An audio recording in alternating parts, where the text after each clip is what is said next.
You're watching Fugitive Red Eye, and welcome to yet another monthly, in name only of course, movie recap. Got quite a lot of movies to talk about today because it's been a minute since I've done it, and I've watched a lot of movies since last time, so let's just dive right into it. To start off with today, we have The Conqueror Worm, which is a Vincent Price movie, which is also called The Witchfinder General, where Vincent Price portrays a fictionalized version of Matthew Hopkins, which was an actual witchfinder of the time, where he would go and try and find witches, and he killed a bunch of people. The movie itself obviously depicts him in a negative light, with him being a guy that's basically going and killing people, calling them witches to make money, and persecuting people and calling them witches when he doesn't like them or shit like that. He's a little bit less malicious than that. His sidekick is actually way worse. His sidekick's way more evil, but also way cooler. While he's actually going to this one town, he basically gets this chick he makes a deal with not to call her father a witch and execute him because she starts sleeping with him. But then his sidekick's no, fuck you, we're gonna do it anyway. Because he doesn't like that Matthew Hopkins is getting with the chick, and also, again, his sidekick is a fucking sadistic piece of shit. It's great. Vincent Price also, as always, has a ton of charisma in this movie. It also has a really cool scene for his death, where he gets, axed to death that's really awesome in this movie. Conqueror Worm is a cooler title, but Witchfinder General, obviously, is a more straightforward one that makes sense. He plays it much more straightforward than a typical Vincent Price character, because, Vincent Price is usually over-the-top, kind of goofy villains, whereas this one is a lot more straightforward and sinister, which he's good at portraying both really well, but this one's a lot more serious in tone than some of his portrayals. Obviously, there's different examples of both, but you get the point. Next up, we have Faust, which is a really old German movie. It's from 1926, so it's 100 years old this year, and it's from the same director who did Nosferatu. So Faust is a pretty common, folklore legend about a guy making a deal with the devil. The demon that he makes a deal with in this typically being called either Mephisto or Mephistopheles. They're kind of used interchangeably in different versions. And he starts out as an old man, and he wants to help people but doesn't have the ability to do so, so he initially makes the deal in order to get power to help people. But he gets ostracized because of that, and he becomes younger, and also God tells Mephistopheles that the world will be his if he corrupts Faust or something. Then the movie has Faust after he becomes younger, because again, he gets made younger. He gets with this chick, and then forces her to fall in love with him using this magic necklace or something.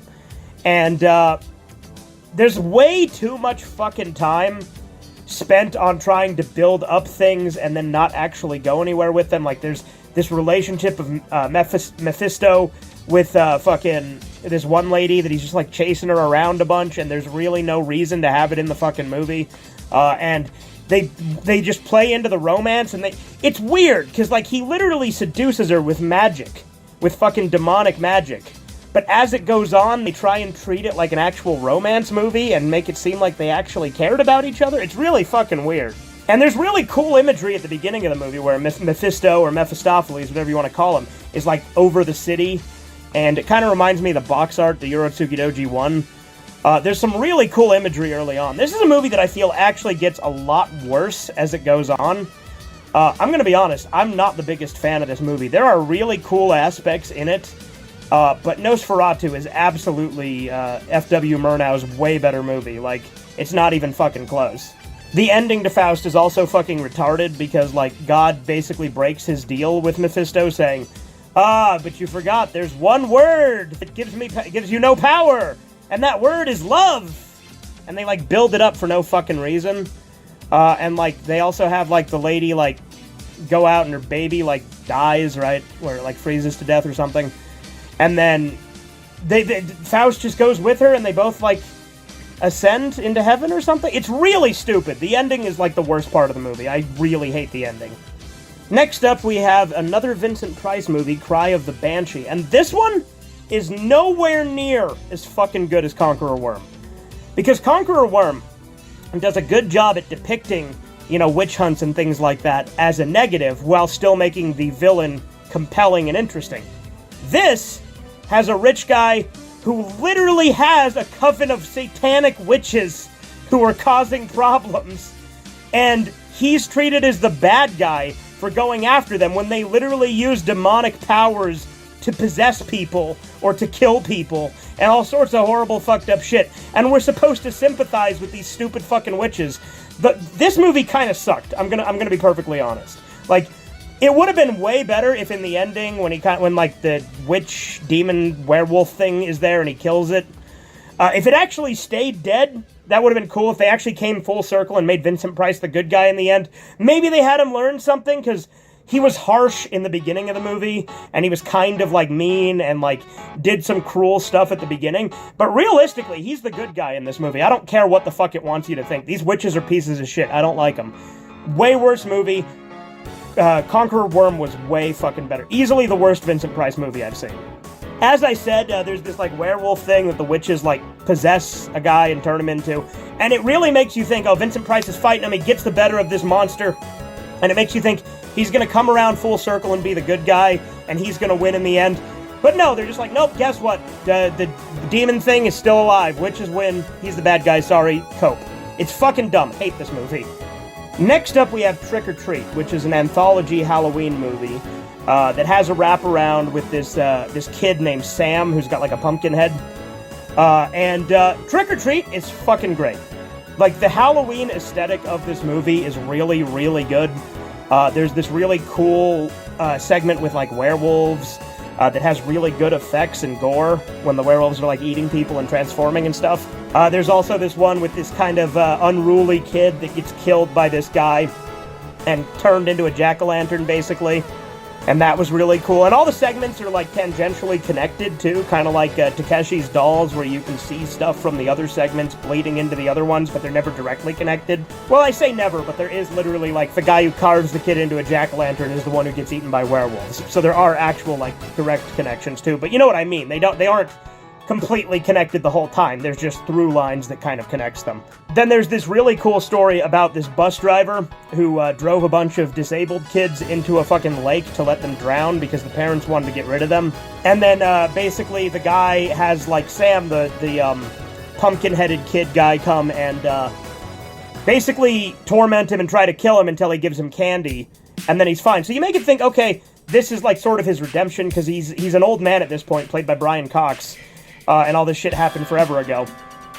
And so he gives Sam the candy so he doesn't kill him. But then the ghosts or ghouls or zombies or whatever they are of the kids that he killed come back and kill him. It's kind of bullshit that even though he, like, thought about it and, like, it made it seem like that was sort of his comeuppance. But it's kind of bullshit he gets killed anyway. But it also makes sense because he didn't really atone for killing this busload of kids. So I guess it is fair enough that they kill him. It just feels thematically kind of weird that he's like, oh, okay, he gives him the candy and then he leaves, only to be killed by the kids. But again, I also do get it because, again, he did kill an entire fucking bus full of children. So fair enough that they get revenge and kill him. But yeah, Trick or Treat's a lot of fun. One of the most Halloween-y movies I've ever seen. Very fun. Cannot recommend it enough. Next up, we have 28 Years Later, The Bone Temple, which is the sequel to the previous 28 Years Later. It is the fourth movie in the 28 Days franchise. I liked this one a lot. It is a very different movie. It predominantly follows the Cult of Jimmy, which aesthetically are kind of going for a Jimmy Savile look, but they don't play into that at all. It's basically just this guy who's got like a god complex and says that his father is Satan, although they call him Old Nick, which is a euphemism for Satan I had never heard until this movie, and then I looked it up, and it's actually a pretty old British term. But the Cult of Jimmy stuff is really interesting. They also do focus a lot more on Samson, the alpha zombie from the previous movie, and I do really like that because they actually turn him into a human by the end of the movie and cure him. There's also a really cool scene where that doctor guy from the previous movie pretends to be Satan to kind of help the Cult of Jimmy, basically to appease them so they don't kill him. But then he basically tells them shit that Jimmy, the main leader, doesn't want them to hear. Like, he basically, like, tells them not to do a lot of the things he wanted to do. And so, he does that because he notices the kid from the first movie gets wrapped up in, not first movie, but previous movie. The kid from the previous movie is in the Cult of Jimmy because they kind of take him in.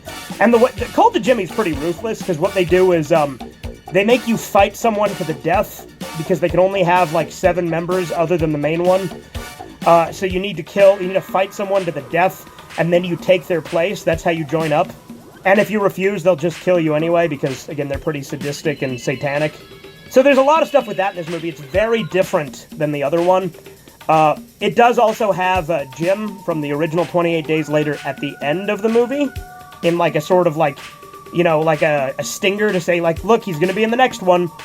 And it does play in the house in a heartbeat in the scene with him in it, you know, the theme from the first movie, which did not play in the previous movie, but has been in the other two before that.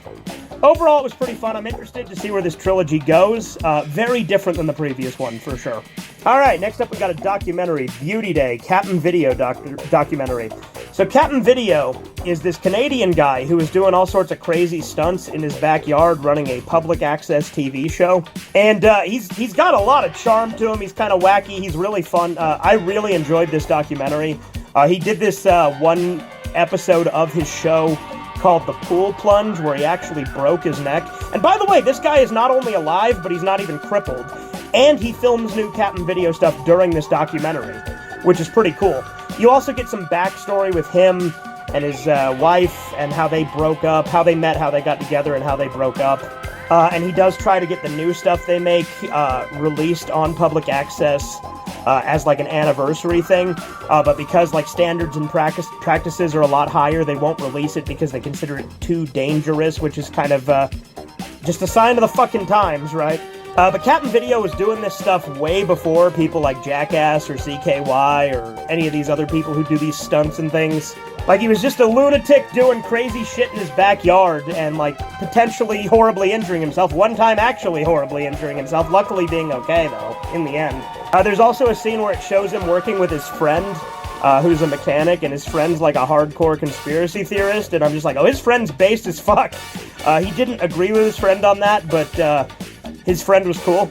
But yeah, it's overall a really fun documentary. Gives a really charming story to a guy who actually made real independent content on public access, which was basically YouTube before YouTube when you think about it. Alright, next up we got Frankenhooker. Now, Frankenhooker is a movie that does have a lot of fun stuff in it. I'm gonna be honest though, there's a lot of stuff that was kind of like lame in it too.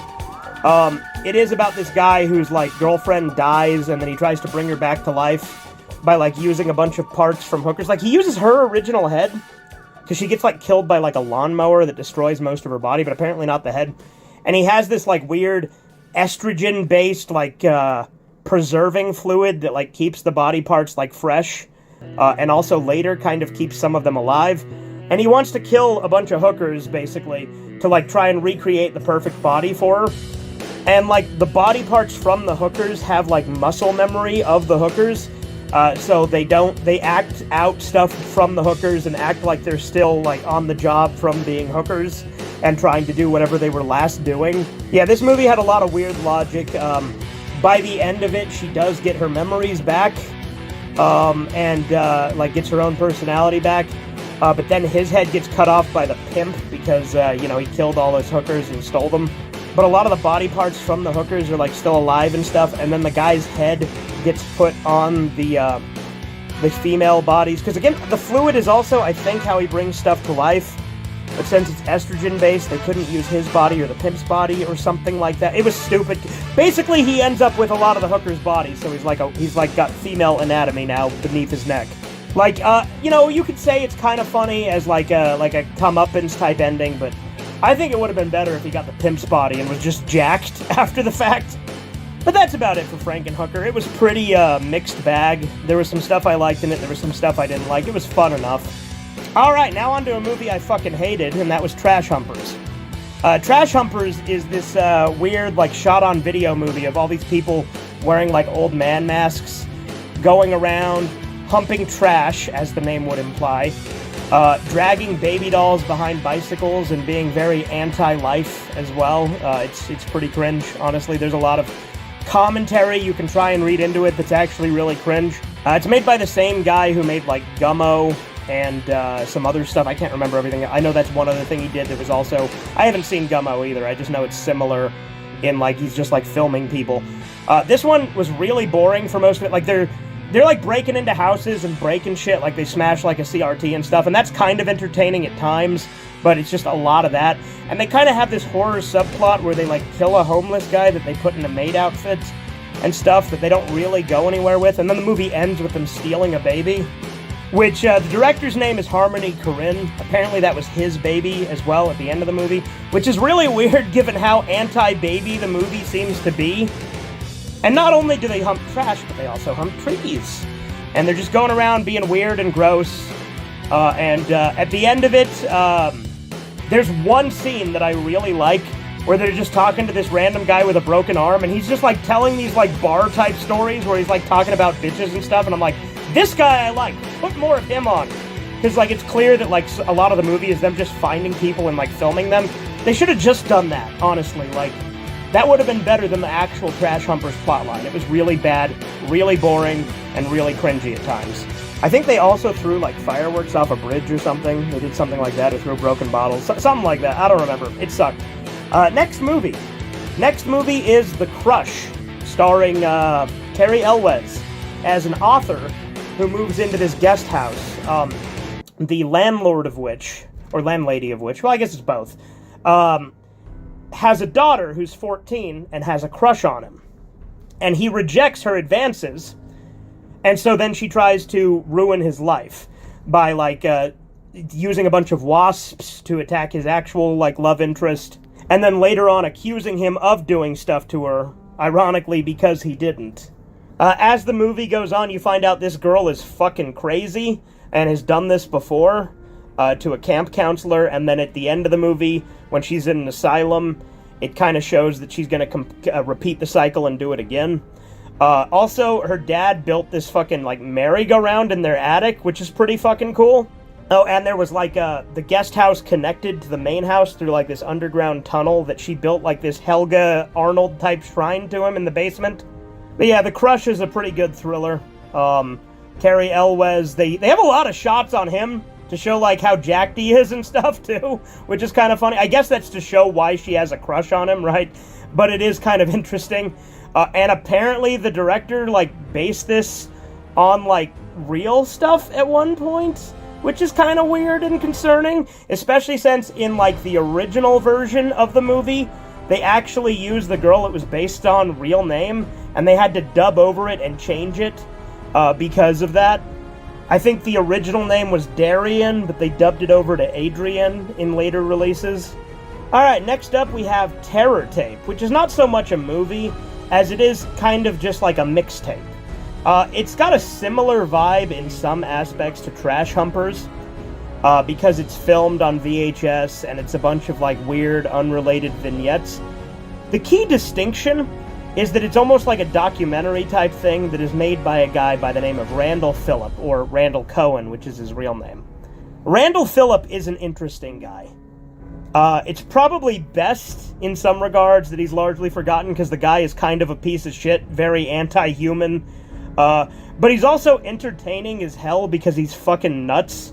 Like, he thinks that, like, Martians are, like, invading human DNAs, and he's super pro-abortion, which, if you know anything about me, I'm the exact opposite. I am, like, super pro-life, harsher than most on it, actually, because I think that the mothers who abort babies should be fucking punished. But his reasoning for it is that they could be Martians. They could be Martian hybrids. And, at times it's hard to tell if he's being metaphorical or literal with that, because a lot of what he does is he just does it to be shocking and offensive in the video, too. Like, there's a part where, there's these, black Christians that are, like, playing music outside his apartment, so he starts playing a lot of loud industrial noises to shut them up, which, to be fair, that was probably my favorite scene, even though I'm like, okay, that's a real dick move, you piece of shit, because they're just playing music in the daytime. But at the same time, it was funny. As it goes on, there's a lot of parts that will piss anybody off who's watching it, because he does go out of his way to piss off pretty much everybody. There's literally a part where he brings in a pregnant prostitute to waste her time, insult her, and threaten her before telling her to fuck off.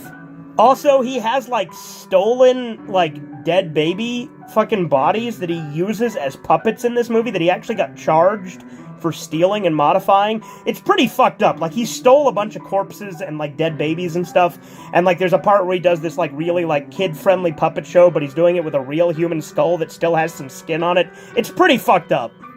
But yeah, we did a watch party with it on Red Eye Theater.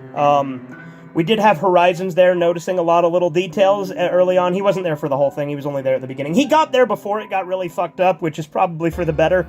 But he was noticing, like, different music cues and where stuff was filmed and stuff like that. So he was noticing a lot of shit that we wouldn't have noticed that was kind of interesting behind-the-scenes kind of trivia stuff. We also had Rebel there, who enhanced it a lot, because Rebel kept getting mad at stuff in it or shouting and, you know, being Rebel. It was really funny. Like, there was a scene where the guy burned the American flag, and Rebel's like, "This boils my blood as an American patriot!" And he started, like, freaking out on that. It was really funny. Like I said, this Randall Phillip guy is a piece of shit, but he is, like, an underground, like, shock jock type guy who's friends with, like, Mike Diana. So, if you know anything about Mike Diana, that's really not that surprising. But yeah, it was an interesting watch. There were definitely parts I didn't like. There were definitely parts I did. It had entertaining moments, but it's pretty fucked up, and it's not something that I can just recommend to an average person. He also wrote a book that's way funnier, but the book's even harder to recommend because it's even more hardcore in some aspects when you skim through it. But yeah, that's that. Let's move on to the final movie of this recap.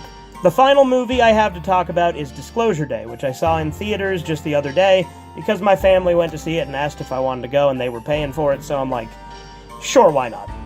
Disclosure Day is Steven Spielberg's newest movie. It's an alien movie. It's 2.5 fucking hours long, which I didn't know going into it. Otherwise, I might not have gone. But it's a lot of it does feel like kind of predictive programming to prepare people for, like, similar concepts to be psyoped.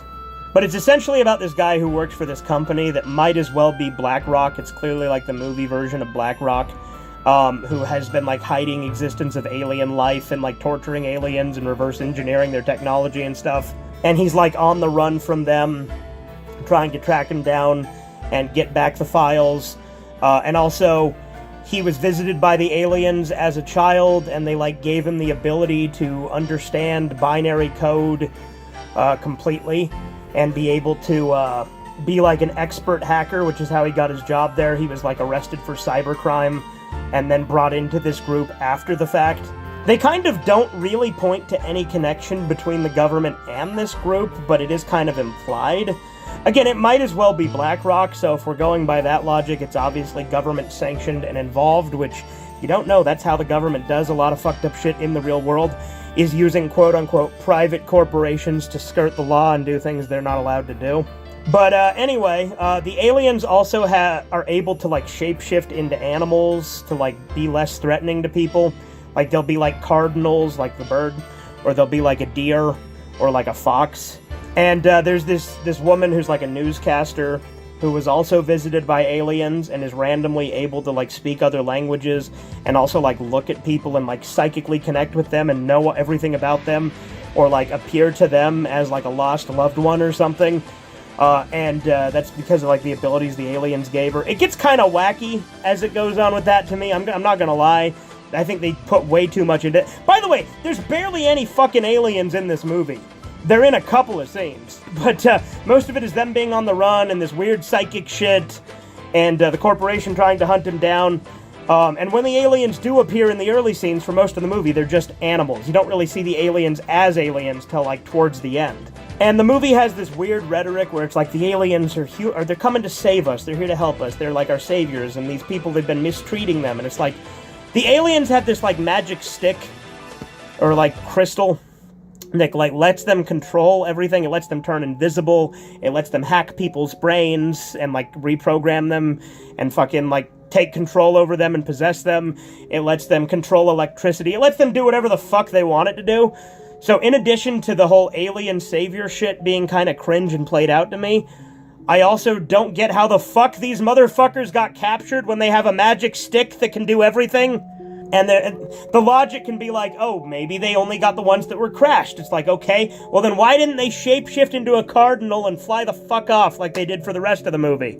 Apparently, I'll say this because Horizons wanted me to bring this up. This also could very well be John Williams' last movie that he scores. I don't really care about that, but I just thought I'd bring it up because it is a piece of trivia, I suppose, because John Williams is getting pretty old.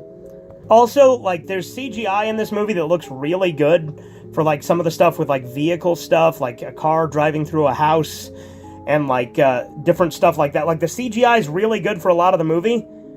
But the fucking alien CGI is terrible. The aliens look fucking awful on the tapes they release to the public to show on Disclosure Day, right, when they show it on the TV. Like, it's clear that the aliens were the things that they were least concerned with in the CGI budget, which is pretty fucking rich in a fucking alien movie. Yeah, no, it was, not the worst movie I've ever seen, but I definitely wouldn't have gone out of my way to see it, and I definitely won't be seeing it again anytime soon, to say the least. It's not a movie I care about seeing again. But that's it. That's all the movies for Movie Recap. Hope you guys enjoyed. Have a good one. Doodles.